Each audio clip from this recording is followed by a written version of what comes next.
Hi friends, எல்லாருக்கும் வணக்கம். இன்றைக்கி பார்த்தீங்கன்னா புளி தண்ணி தான் செய்ய போகிறேன். அதுக்கு பார்த்தீங்கன்னா 2 தக்காளி, புளி வந்து ஒரு எலுமிச்சம்பழம் அளவுக்கு புளி, பச்சை மிளகா, பூண்டு, சின்ன ஜீரகம், சின்ன வெங்காயம் எடுத்துருக்கோம். இதில் புளியும் தக்காளியும் நல்லா கொதிக்கிற தண்ணியில் ஊற வச்சிடலாம். அதுக்கப்புறமா இந்த சின்ன வெங்காயம், பச்சை மிளகா இதெல்லாம் வந்து நம்ம இடித்து எடுத்துக்கலாம். இடித்து தனியாக வச்சுட்டு நம்ம வந்து இப்போ புளியும் தக்காளியும் நல்லா கரைச்சி எடுத்துக்கலாம். எந்த திப்பி இல்லாமல் தண்ணி மட்டும் நல்லா புழிஞ்சு கரைச்சி எடுத்துட்டு அது கூடவே இதெல்லாம் நல்லா மிக்ஸ் பண்ணி உப்பு போட்டு கலந்தோன்னா சூப்பரான புளி தண்ணி ரெடி ஆயிரும்.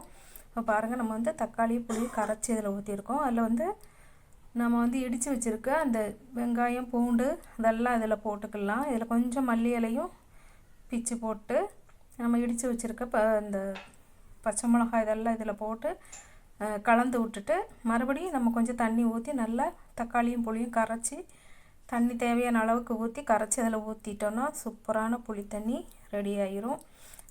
அதுக்கு முன்னாடி இது வரைக்கும் நம்ம சேனலை சப்ஸ்கிரைப் பண்ணாதவங்க கண்டிப்பாக சப்ஸ்கிரைப் பண்ணுங்கள்.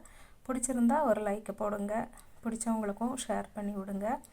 பாருங்கள், இப்போ நல்லா கலந்து விட்டுட்டு இதுக்கு வந்து லைட்டாக ஒரு தாளிப்பு கொடுத்துடலாம். இது கூட பார்த்திங்கன்னா ஒரு பாத்திரத்தில் நம்ம மாற்றிட்டு காயப்பொடி 1/2 டீஸ்பூன் போட்டிருக்கோம். இது கூடவே மஞ்சத்தூள் ஒரு 1/4 டீஸ்பூன், ஒரு சிட்டிகை அளவுக்கு போட்டு அதில் பார்த்திங்கன்னா சர்க்கரை, நாட்டு சர்க்கரை இல்லைன்னா சீனி போட்டுக்கலாம். அதை போட்டுட்டு நம்ம கரைச்சி வச்சுருக்கிறதெல்லாம் நல்லா புழிஞ்சு அதில் கரைச்சி வடிகட்டி ஊற்றிக்கலாம்.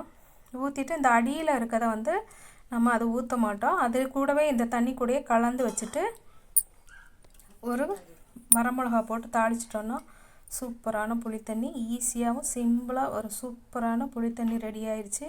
கண்டிப்பாக நீங்களும் ட்ரை பண்ணி பாருங்கள். ட்ரை பண்ணி பார்த்துட்டு உங்கள் கருத்துக்களை கண்டிப்பாக கமெண்ட் பாக்ஸில் தெரியப்படுத்துங்க. உப்பு வேணுமான்னு பார்த்துட்டு நம்ம உப்பு போட்டுக்கலாம்.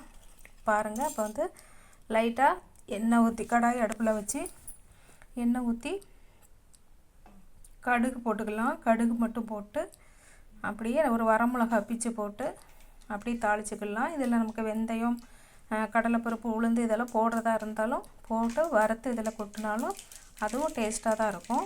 இது தாளிக்காமல் அப்படியே சாப்பிட்டா கூட நல்ல டேஸ்ட்டாக தான் இருக்கும். நீங்களும் ட்ரை பண்ணி பாருங்கள், சூப்பராக இருக்கும். சான்ஸே இல்லை. ஒரு ஈஸியான ஒரு சோம்பேறி ரசம்னு சொல்கிற மாதிரி சோம்பேறி ரசம் தான் இது. அந்த மாதிரி இது மாதிரி செய்யும்போது ஈஸியாக செஞ்சிடலாம். டக்குன்னு எல்லாம் எடுத்து கரைச்சி பிசைஞ்சு வச்சிட்டோன்னா உப்பு போட்டு கரைச்சிட்டோன்னா சூப்பரான புளித்தண்ணி. கண்டிப்பாக ட்ரை பண்ணி பாருங்கள், பிடிக்கும். நன்றி, வணக்கம்.